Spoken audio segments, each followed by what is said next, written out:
Ladies and gentlemen, good day and welcome to STL Q2 FY22 earnings conference call. I am Pankaj Dhawan, Head Investor Relations at STL. To take us through the Q2 results and to answer your queries, we have with us Dr. Anand Agarwal, CEO STL, Mr. Ankit Agarwal, Managing Director STL, and Mr. Mihir Modi, CFO STL. All participant lines are in the listen-only mode as of now. There will be an opportunity for you to ask questions after the presentation concludes. Please note that this call is being recorded.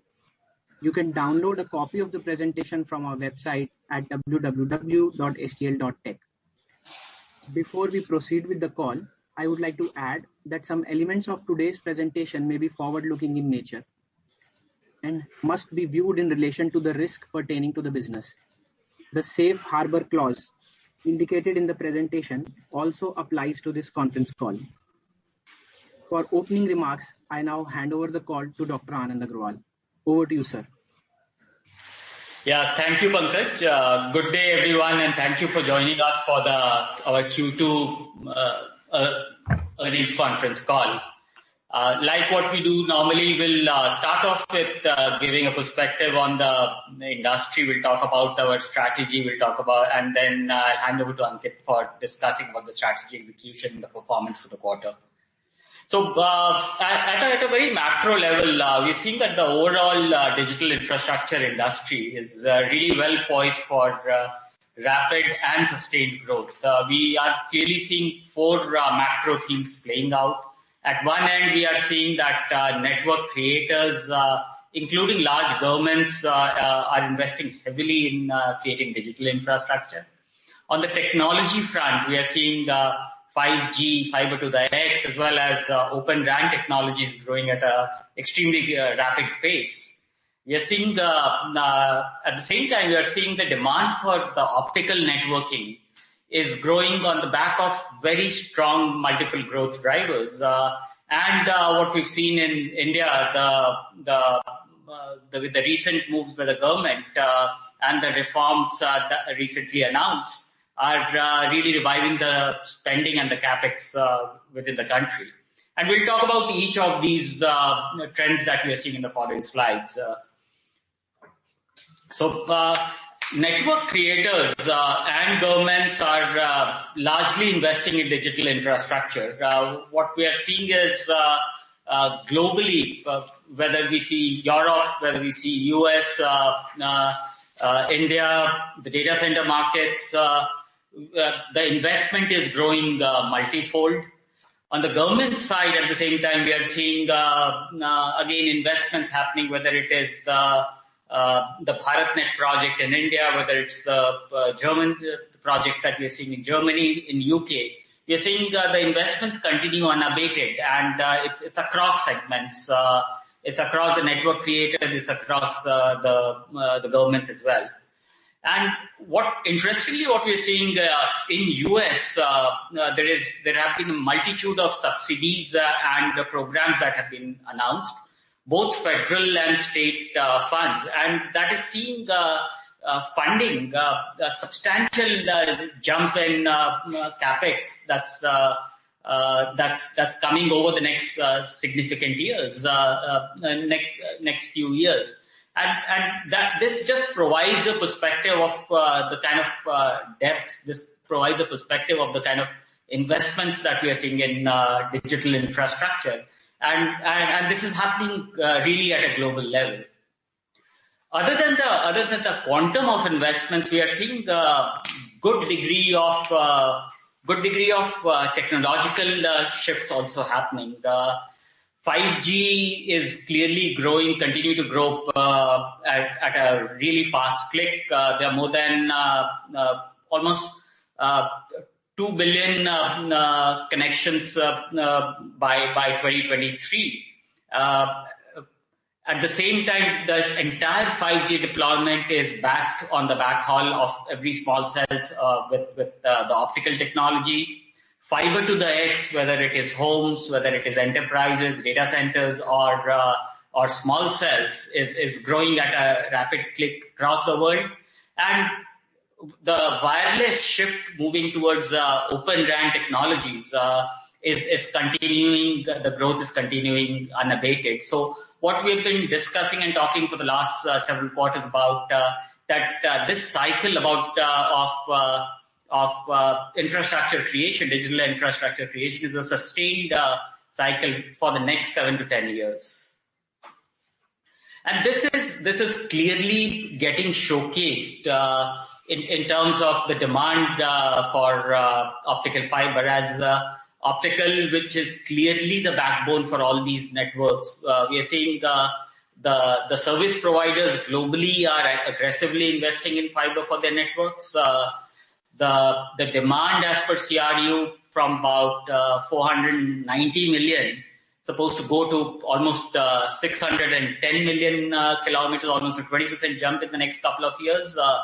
And we see evidence of imminent uptick in demand based just as an indicator on the China mobile tender, which is almost more than 140 million kilometers is a single telco's requirement, and the pricing as a result of this tenders has also gone up significantly in that market.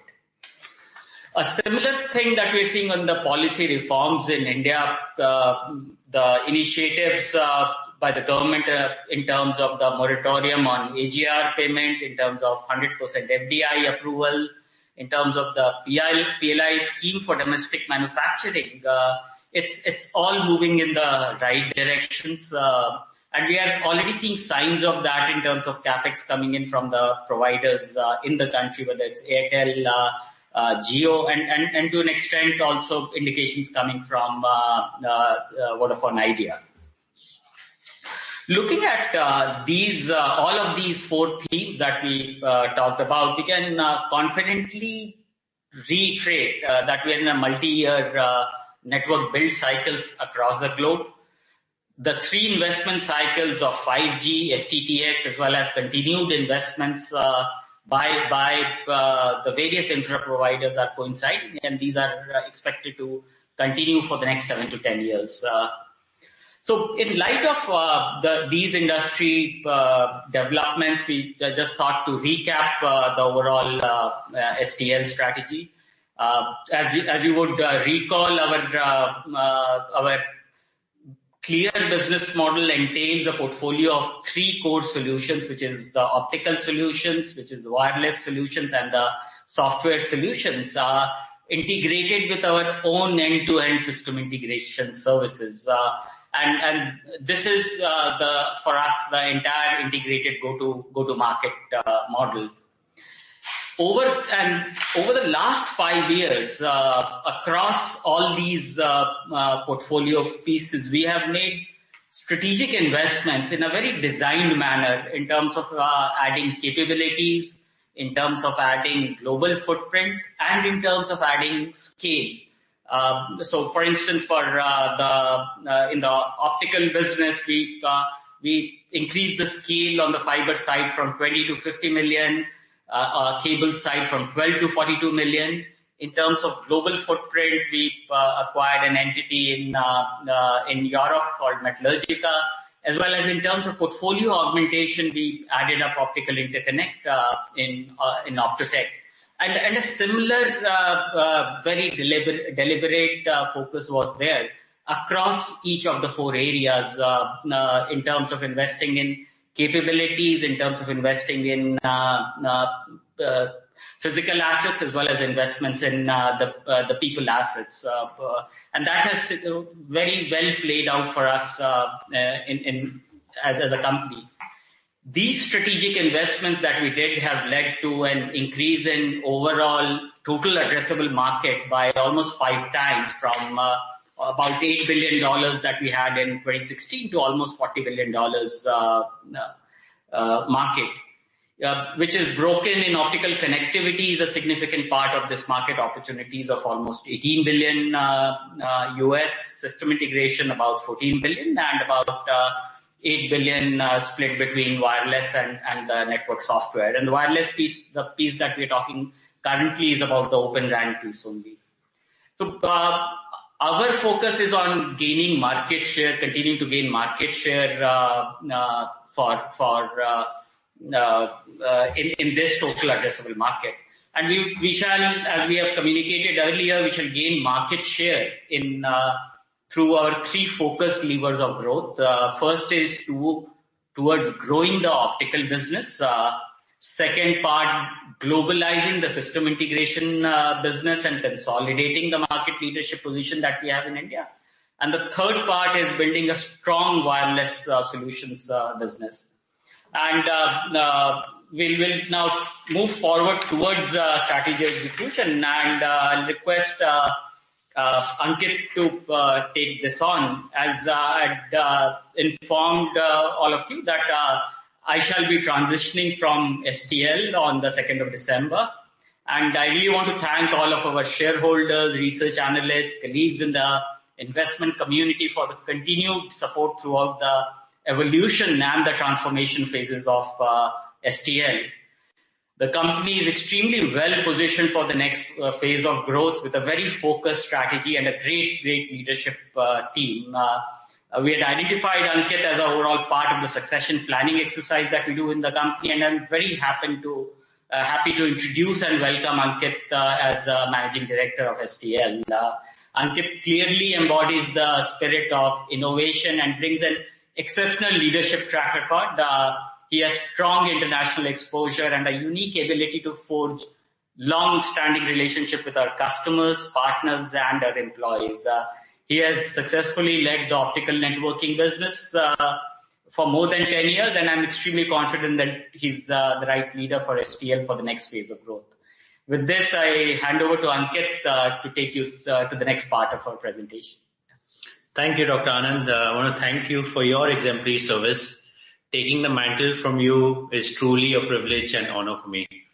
My focus will be to propel STL to the next phase of growth journey based on the strategic levers and financial targets that we have chalked out. As always, we shall continue our growth journey, adhering to the financial discipline and conforming to the highest corporate governance standards.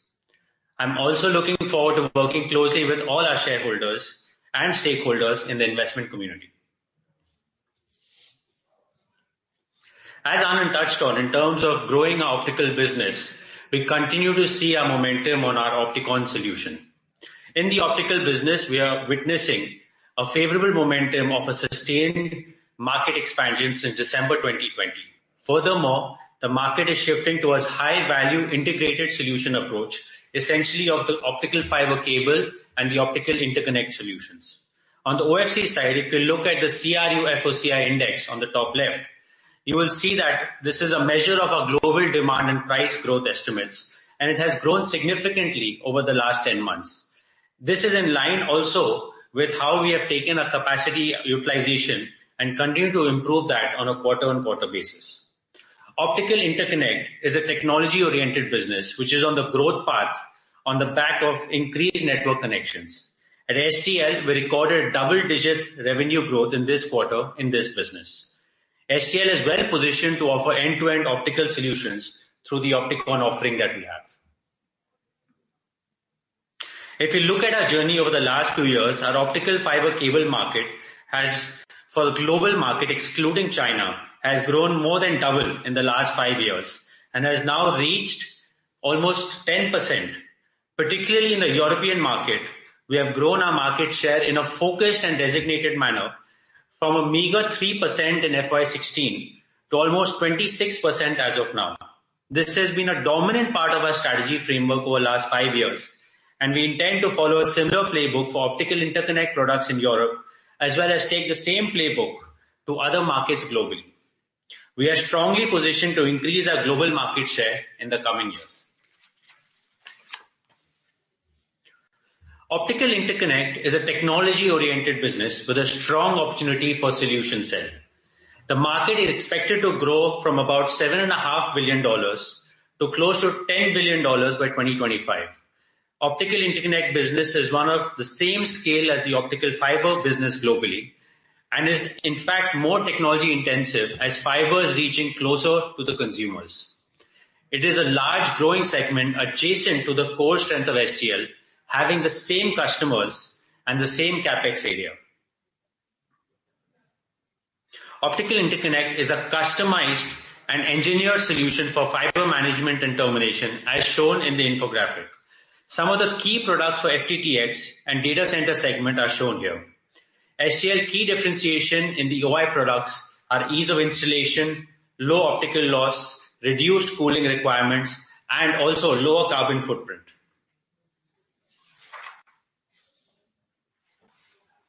Our confidence with respect to the multifold growth stems essentially from this slide. As you can see, through the STLTECH acquisition that we completed recently, we've been able to increase our attach rate to about 8% currently. But we have a long runway ahead of us, and we can see that the industry is at attach level of about 100%. So clearly there is room for this business to grow, where essentially you would have a one-to-one match of our optical fiber sales to our optical interconnect sales. As Opticon provides faster network deployment, better quality network infrastructure, and reduces overall network cost, we believe that this end-to-end optical connectivity solution will continue to grow, enabling us to gain market share. In the last 5 years, we have grown 6 times in the system integration business, and we're continuing this trajectory in attractive customer segments. In the defense segment, we are executing high-profile and critical end-to-end network modernization projects for both the Indian Navy and Army. In the telco segment, we are working closely with both Jio and Airtel for tower fiberization and also fiber to the home. In the citizen networks, we are executing projects in Maharashtra and Telangana. In the data center segment, we are building the businesses on a growth path with a marquee customer base. With market leadership in India, we have embarked on a global growth journey, starting with the UK, and have already started getting some good network creation projects. In line with that, we are delighted to announce our follow-on wins first, the first order that we announced previously. We have partnered with 2 leading alternate service providers in the UK. We shall deploy FTTX Mantra to connect homes with broadband. These are £42 million projects cumulatively and expected to get completed in the next 12 to 18 months. In order to further accelerate our system integration business in Europe, we had acquired Clearcom, a provider of end-to-end optical network integration services in the UK. We have successfully completed the business integration of Clearcom with STL. We now have a combined employee strength of more than 100 employees and more than 20 plus partners on board.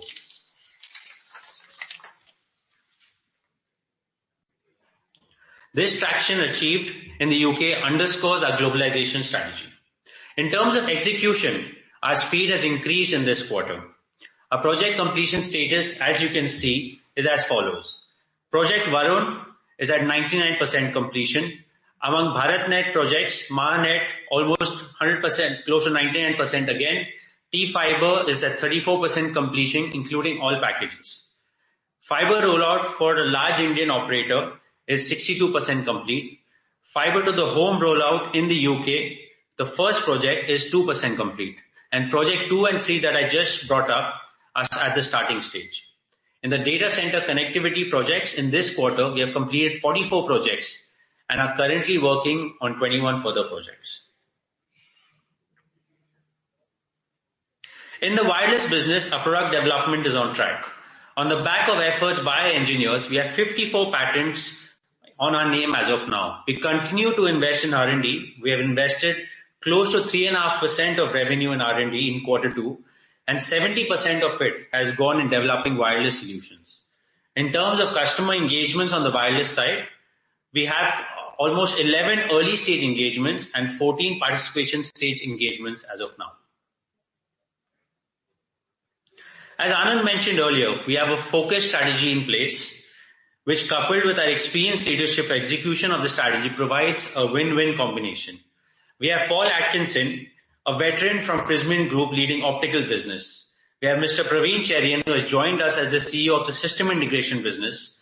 He has more than 27 years of experience in the industry. On the wireless side, Chris Rice is an experienced leader with 25 years at AT&T. Binding it all is Sandeep Girotra with 25 years of experience in the communication industry and is leading the key account management for us globally. In the last 4 to 5 years, we have consistently increased our R&D investments. As a result of these efforts, our patent count has reached to 636 at the end of Q2 FY22, and we will continue to invest in R&D going forward. We have delivered robust financial performance, and I'm confident that we are on our path to deliver our financial targets. To talk about our performance highlights, I will now hand over to Mihir to discuss the financials. Thank you, Ankit. Very good day to everybody. Let me quickly take you through the key elements of our financial performance. To start with, right at the top of the funnel, as you see, our order book has grown significantly in the last 3 years, essentially showcasing the breadth of our portfolio, the deep customer engagement that we have and are continuing to build, and of course, the global footprint. The order book spread is also very well balanced. I think the remaining 6 months of FY22 is approximately 27 billion rupees, and beyond that is about 88 billion rupees. As you see, our order book is well diversified across customer segments, and importantly, we are also building an O&M order book, which has started to yield significant revenues from FY23. Going further down, our revenue mix is moving to geographies and segments of our choice. It is shifting we are increasing our share in the telco space in terms of geographies. We are increasing our share in EMEA, European markets, being a larger share there, and American markets. Specifically, some notable wins in this quarter. We've won multi-million-dollar deals with service providers in the UK to connect homes with broadband. We've also won a significant order for Opticon solution from a large European telco. Additionally, we've entered into a strategic partnership with the leading Indian public enterprise to deploy a unified network management system. All in all, happy to share that the revenue mix is moving in the right direction. In terms of absolute revenues and the growth, as expected, we are back on growth trajectory, both YOY and Q-on-Q. Our quarterly revenue grew by 30% year-on-year to 15.08 billion rupees, and the EBITDA grew 27% year-on-year to 2.69 billion rupees. Of course, our optical business and the total business continue to grow on a Q-on-Q basis. Our project execution in India and UK shall further strengthen from Q3 FY22 onwards, and we do expect to continue our Q-on-Q growth momentum as we have been talking about and as we've planned. As we've been talking about reaching the 100 billion rupee annualized run rate by Q4 of FY23, just wanted to share the 3 growth levers that we believe will drive us and propel us towards that number from the current 60 billion revenue run rate. The 3 levers are, the first one being in our optical network business, the OFC volumes are expected to increase to 42 million as we expand capacities, particularly in the US and UK. So we expect the volumes there to increase to 42 million annualized rate. We also expect to increase the optical interconnect revenue by increasing attach rates, which are currently in single digit, closer to the global benchmarks, which are as high as 1:1. So we are looking forward to using the optical business lever to get to the 100 billion rupee annualized run rate. The second lever that will support us and help us is the system integration business, particularly the globalization of that. The revenue from Europe shall strengthen from Q3 onwards, and O&M revenue shall continue to increase. Last but not the least, the wireless solution business is a new stream of revenue being built on the back of new products, and we are very excited to take this to market and grow it further from here on. The net debt equity ratio, as expected, as we have been talking about, has now peaked out in this quarter and will start its journey trending downwards from here on.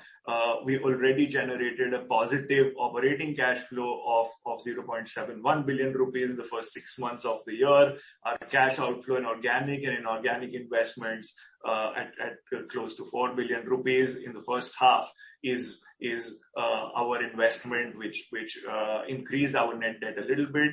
We paid dividend in line with our dividend policy, and with those investments and dividend payout, our net debt at 30th September, end of this quarter, stood at 28.15 billion rupees. But as we had mentioned earlier, our investment cycle for the past few years for capacity augmentation, capability building, etc., is largely complete. And as we look forward, our investments will more focus on R&D, which has grown to now approximately about 3.5% of our revenues, and paying a little bit of the balance of capex, which is underway.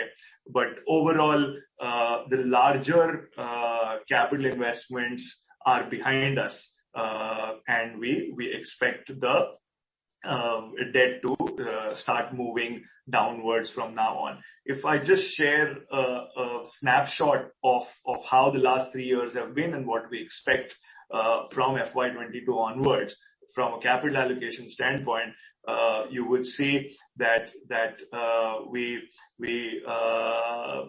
spend considerable amount on organic and inorganic investments. And now that is almost at the fag end of the cycle, whereas going forward, a large part of the cash flow from operations will go towards reducing the debt, thus getting us to the goal of bringing the debt equity ratio to 0.5. We've placed the abridged version of the financials for your perusal. Happy to announce the growth momentum back, both versus previous year as well as quarter on quarter, and we hope to continue to do that.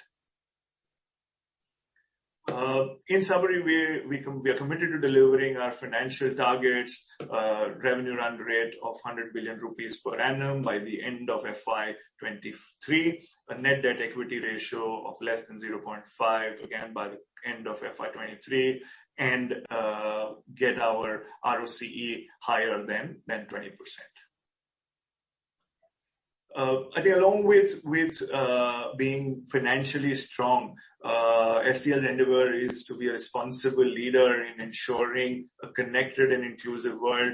ESG is a very important element for us as a company, and this focus reflects in the way we have designed and implemented our ESG agenda. We are constantly working to ensure what we call a circular economy, where the waste is not only diverted away from landfills, but reduced at source, recycled and reused as input by other industries.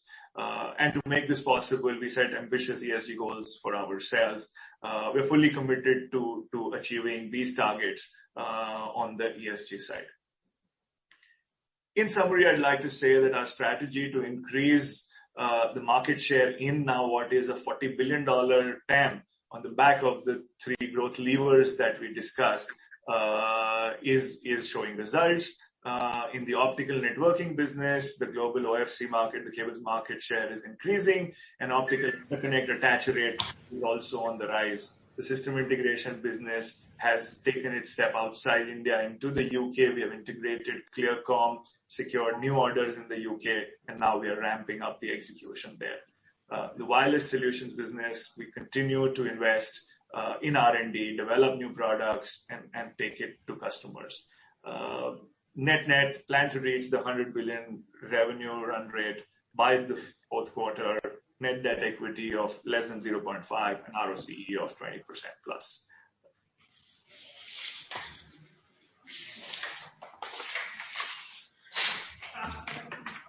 We now move to question and answer.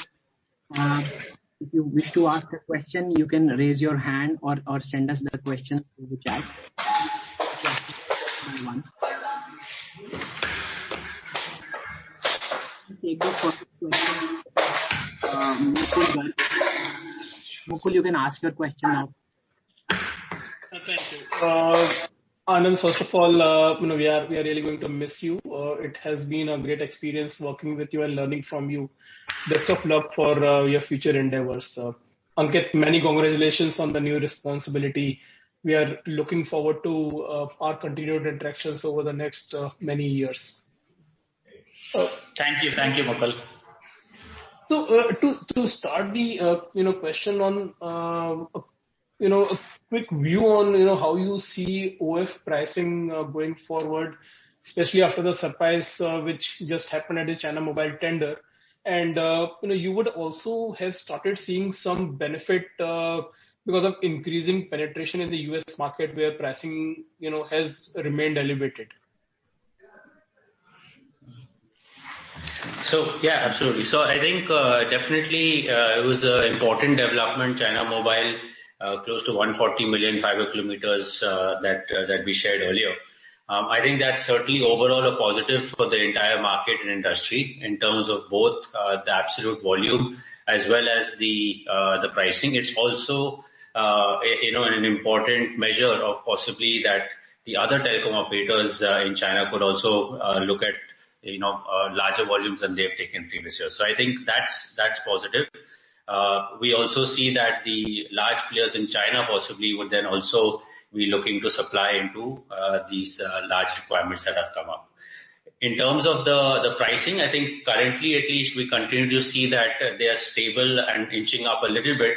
As we have shared in the past, we continue to have long-term contracts with our customers.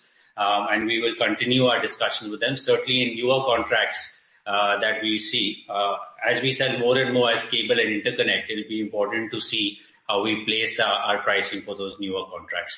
On the US part, I would say generally, whether it's Europe or US, as I was sharing, most of our sales are more and more towards the cable and the interconnect side. And there we're certainly ensuring that we have the right portfolio and we're selling at the right market price. You add anything? No. Okay. Yeah. Sure. The second question was on the optical interconnect market side. Can you just help us understand, what is your key competition in that market? How much of that market is serviced by the optical fiber cable guys, your competitors, and what are the advantages of buying from the fiber vendor? You said the factory to the kind of deployment as one of the key advantages. What are the advantages of that, and is that something which is already being done by your global peers? Sure. So good question. I think at a macro level, we're certainly very excited with post the STLTECH acquisition and our bringing on this capability on board. Since we already had relationships with tier 1 operators globally, and we had strong touch points with their technical teams as well as their supply chain teams, we were very quickly able to leverage some of those relationships, and our conversations have moved from just supplying the cable to providing end-to-end solutions. And our conversation now are very much around the end-to-end offering of how do we ensure they have the best cost per home pass and time to connect. What we're ultimately doing for the customers is solving for some of their biggest challenges. Very often they don't have enough trained manpower, or it takes far too long to deploy these networks, or the costs are very high, like we see in variety of our customers in the UK, US, across Europe as well. So what we've been able to do is bring in through this combined solution of the world's leading glass, bringing it into our cables, and then along with our connectivity, the Opticon offering that we've started to offer is very, very exciting for the customers, because we're able to demonstrate value and savings across these parameters on a total solution basis. So that's essentially how this is, creating value for STL, and why we see that attach rate from where it is 8%, that it can go towards this industry norm of about at 100% level. It's some of the players who are, we won't be able to comment on the competition specifically, but I think certainly there are other players in the market, especially in Europe and North America, who do have certain amount of portfolio, both on the cable and the interconnect. And we certainly see that some of our own unique offerings that we have already filed some patents and we will continue to file we will continue to ensure that we have our own unique offering to the customer in this space. Sure. Just one, clarification, if I can just get on the receivables and payable side. The receivables especially has gone up this quarter. Can you help split out what the break is between the public and private customers? So Mukul, we don't split that out specifically, but we have reduced the receivable on the public side. Part of the increase in receivable is also because if you see the other assets, which is the unbilled amounts have reduced. So some amount of movement has happened from the unbilled to the debtors, and therefore the debtors look higher. I think overall what I'd say is the net working capital has improved this period, and the breakup of that is favorable for the public accounts. Sure. Thanks for clarifying, and best of luck for rest of the year. Thank you. Thank you. Thanks, Mukul. We will take the next question from the line of Mr. Nirav Dalal. Nirav, you can ask your question. Thank you for the opportunity. A couple of questions. First is that in your presentation, you're talking about increasing the OF. So one of the drivers going ahead is increasing the OF volumes from 28 to 42 million. The idea for us was we were going to increase from 18 to 33. So are we still, so the balance is still to be added? So that's the first question. The second question is on the M&A strategy. Now that we've done an acquisition in the UK, we've strengthened the UK system integration, we've done the STLTECH. So going ahead, what would be the specific areas where we would be looking at M&A? And thirdly, in terms of capex, if you could just remind us in terms of what would be the split between FY22 and FY23 in terms of capex. That's all from me. Sure, I can take the first question. Certainly, as we have already shared previously, we are looking to expand our capacities, take it from 33 million to 42 million fiber kilometers. We believe the timing of that will be in first quarter of the next year for us and fiscal year, as well as so the current thought process clearly with our progress we're seeing on these large investments globally and certainly in our engagement with our key accounts. We are very confident that we do see this demand, and we do continue to believe we will grow faster than the market is growing. So that's the reason for our continued investment. And we're also, as you would know, we are fully backward integrated on our fiber side at 50 million fiber kilometers. So the plan continues, as we have stated previously, to be end to end and be fully backward integrated, and to the customer be much more forward oriented in terms of our end to end solution. So that's on the first question. I think 33 Nirav is done. So for Yes. 33 million, we finished it in June of this year, and we're currently already operating at almost At 85%. 28. Okay, Yes. got that. Sure, thank you. I think on the M&A part, I think all of that has been aligned, as Anand was also showing, in terms of a variety of whether it's capability or adding scale, etc., that we have done through the period of time. So to that extent, I think a lot of those levers are in place, and we will certainly look on how do we maximize our output from all of those. And we will continue to look to evaluate opportunities. If there are certain capabilities that come to be available, we'll continue to evaluate those. Any specific areas we would look at, because we are like now full in terms of, I believe, in terms of the optical, in terms of the system integration, we have done UK. So what would be the other area that we are looking at the moment in terms of M&A? So as I said, there's nothing specific that we have that we could share. We've clearly laid out a strategy in terms of growing, globalizing, and building the three businesses that we've touched on. So that is very much, we believe we have the pieces in place to execute that. And certainly if there are, one-off capabilities or opportunities, we would evaluate those, but nothing on the table right now. Great. Okay. And on the capex side. Yes, Nirav, I'll take that. So on the capex, we've spoken about spending about 500 crore, that's about 5 billion Indian rupees this fiscal FY22. More than half of that has been paid out in the first half, and the remaining 200 odd crore will get paid out in the second half of this year.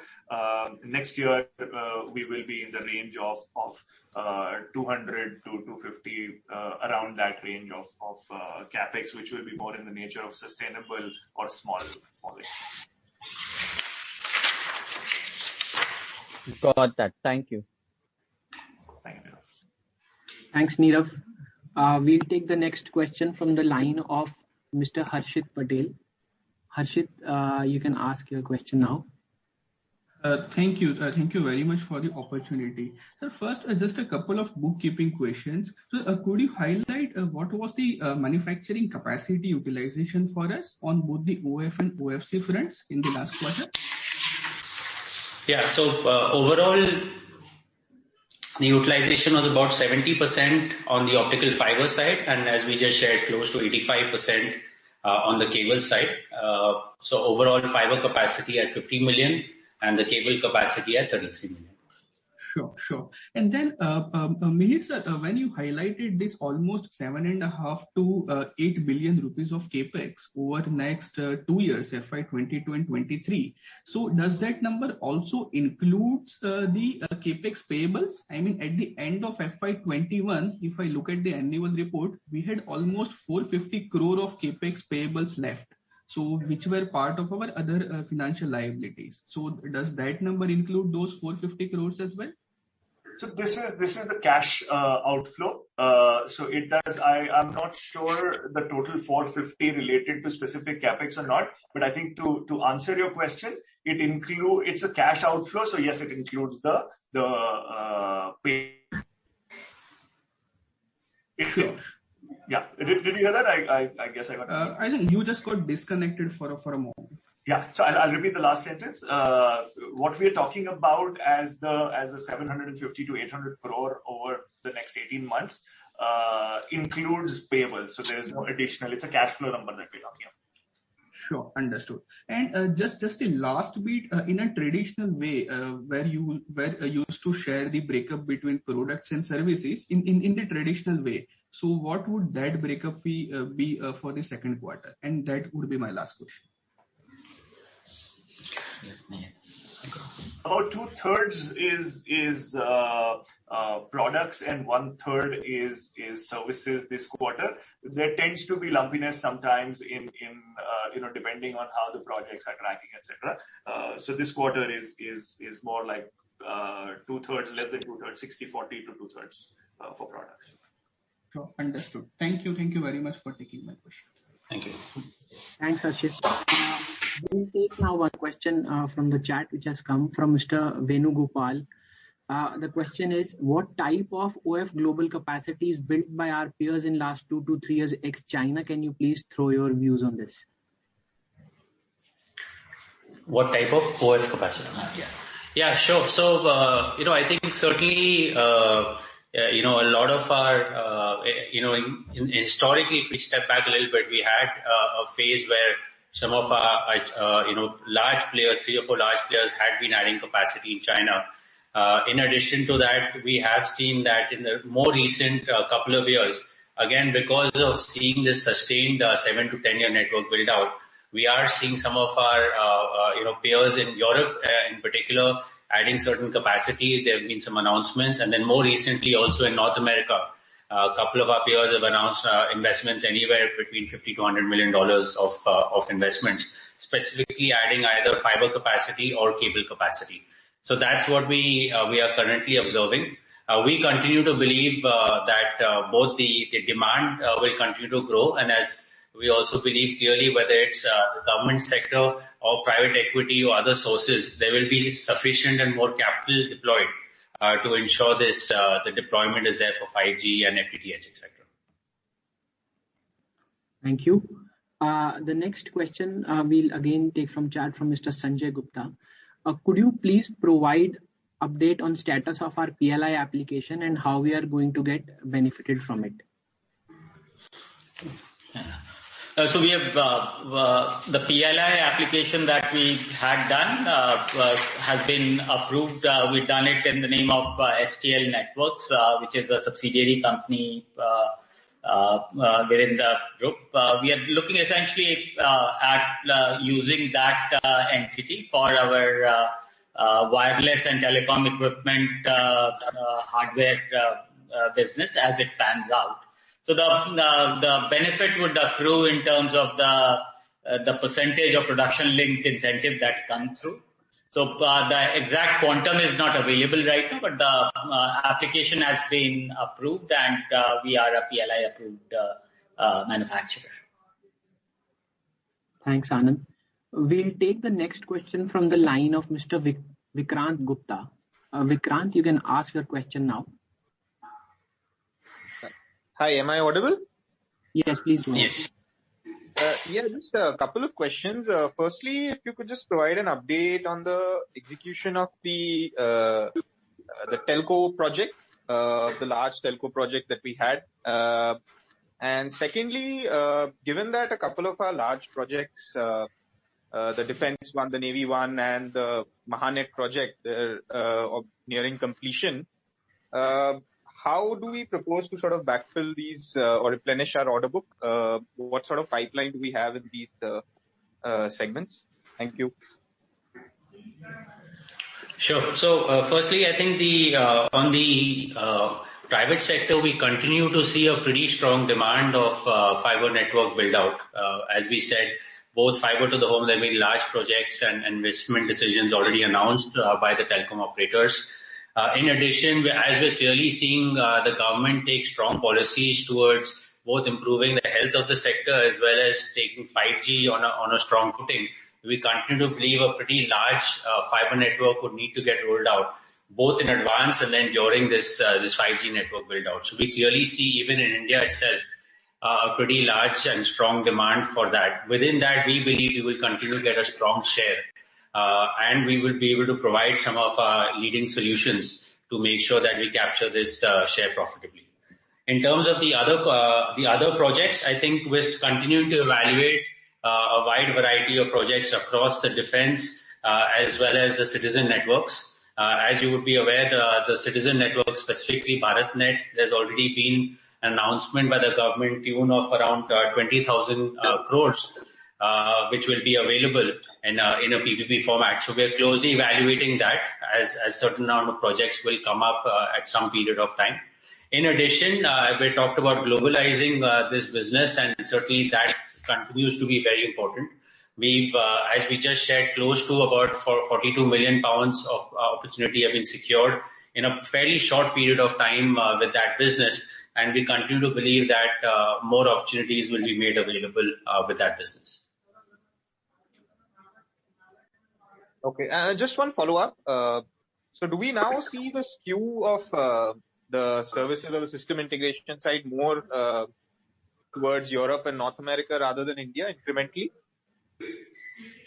No, I think that this will continue. I mean, our home, so to speak, our current projects, large portion of system integration will continue to be in India, both on private sector and the public sector. We also continue to see, we've not talked about a lot, but we continue to see large amount of data centers getting built out, and probably some role for STL within that as well on the data center interconnect side. So I think that will continue to be a focus area. We can probably foresee that in a couple of years, probably 1/3 of business will be outside India and 2/3 business in India. Okay, thank you. Thanks, Vikrant. We'll take the next question from the chat. Again from Neerav. Any update on the wireless solutions project that we were working in the US? Have we completed the testing phase? Also, when we say 11 early stage engagements would mean that we have secured deals and are in testing phase. Can you please explain? Thank you. So the US project, the testing is currently still underway on the lab and the field trials. for the 11 engagements that are going, they are in various stages between the field trials, lab trials, and POC. These are not currently purchase orders, but trials in advanced stages. The one that we are clearly executing and that we've communicated in the past in form of an order is the radio order that we got from Facebook Connectivity, where we are developing the radios for them, as well as will be co-marketing them globally as soon as the development portion is done. Sure, thanks, Anand. The next question we'll again take from chat from Mr. Saket Kapoor is, how is H2 likely to shape up? Medium. Sure. I think I'll answer that in two ways. I think one is given the market opportunity and our readiness to address that, we are absolutely on track to hit what we've shared as the objective 6 quarters from now, which is a 100 billion or 10,000 crore annualized run rate. Having said that, I think from an immediate sense, as this quarter results show, our momentum on growth quarter on quarter and year on year is continuing, and we will keep focusing on that every quarter to make sure that we continue to grow. So the next 2 quarters are hopefully expected to go up that trajectory. Thanks, Mihir. One next question we'll again take from chat is from Mr. Vipul Kumar Shah.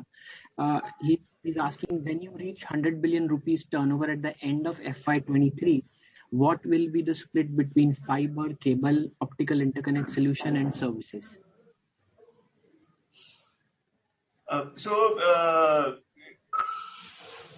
Fiber, cable, optical interconnect and services. So let me answer it this way. We expect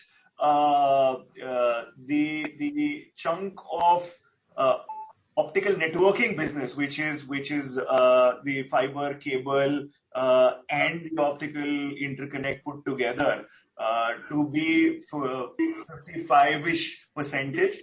We expect system integration to be about 40%, and we expect the access solutions business to be about 5%. I think that's the broad split that I would be comfortable with sharing, because that's the way we look at our businesses. Within that, I think just one more level of color that I can give you in terms of how we are looking at it, as Ankit also referred earlier, that between the optical interconnect to our cables business, the current attach rate is in single digits. It's about 8%, and we would want to raise that as we go further, and that will give you a sense of what the optical interconnect versus cables mix within the optical networking business would be like. Sure, thanks, Mihir. We will take the question from the line of Mr. Nagendra Maurya. Nagendra, you can ask your question now.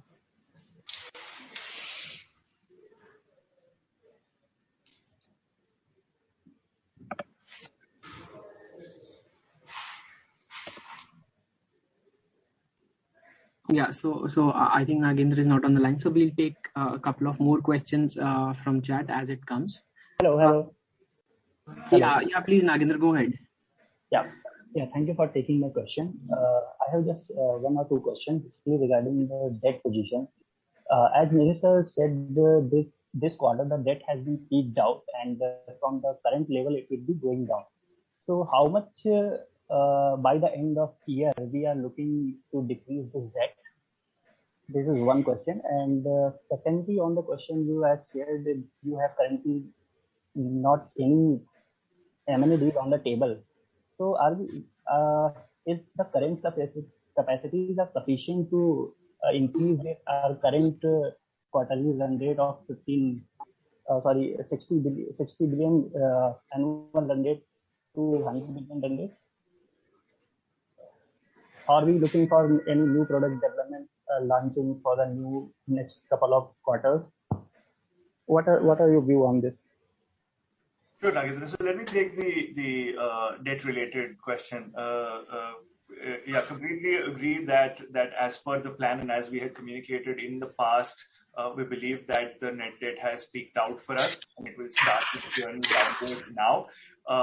While we'd want to reduce it as much as possible in the immediate term, I think I would say that our eyes are set on the 0.5 net debt to equity ratio. To kind of indicate anything in the short term may be unfair, given that we may need to make business decisions which may move some things from one quarter to the other. So at this stage, what I would say is that we're starting a journey of reduction of absolute net debt in rupee terms, as well as reduction of the net debt to equity ratio. I don't want to make simplistic assumptions, but yes, it will over the next 6 quarters, it will reduce one piece at a time. There was a question on the M&A part. To the extent I heard it, I just want to reiterate that we do believe that we have our pieces in place for our 3-pronged strategy on the grow, globalize and build. Specifically on the wireless part of business, we continue to invest in R&D, and we believe that's critical for future growth of that business, which is obviously all done with our own teams internally. So at this stage, we do not see any immediate requirement for M&A, but we continue to evaluate options from a capability requirement, as I stated earlier. Okay, any new product development in line, which we are planning to launch in next couple of quarters? Any new product developments? I think broadly we continue to have a very strong pipeline. As you can also sense from our number of patents, we have now built close to more than 630 now. So we're continuously innovating and continuously looking to bring products to line. Our intent is always to do this working very, very closely with our key accounts, as we have stated earlier. So I'm sure you will continue to see a strong portfolio of products in the quarters to come, and we will certainly share those announcements in the near future. Okay, got it. Thanks. One more question. You have one more question? Please go ahead. Yeah, just one more question about. I believe there is a book-to-bill revenue also in the overall revenue. Can you give a split between this quarter, how much book-to-bill revenue and how much from the order book?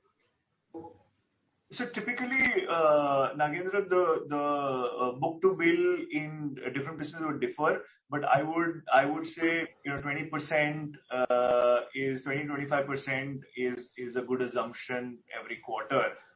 That may not have been a part of the open order book at the beginning of the quarter. While I must quickly add that it differs from quarter to quarter, but one can assume a 20-25% book and so we can assume this ratio for the annualized rate also on the annual basis. Well, every quarter this is the number. So depends on what is the starting point for the open order book that you take. That will decide how that percentage pans out. Okay. Thank you for your answer, and all the best for the future journey. Thank you. Yeah, thanks, Nagendra. So with this, we come to the end of question and answer session, and I now hand it over back to Mr. Ankit Agarwal for closing. So I'd like to thank everyone for attending this call and for showing interest in our company, and I hope we were able to address and clarify all your queries and comments. For any further questions and discussions, feel free to contact the investor relations team, which includes myself and Mihir, and we really look forward to continuing the conversation with you in the future. Thank you.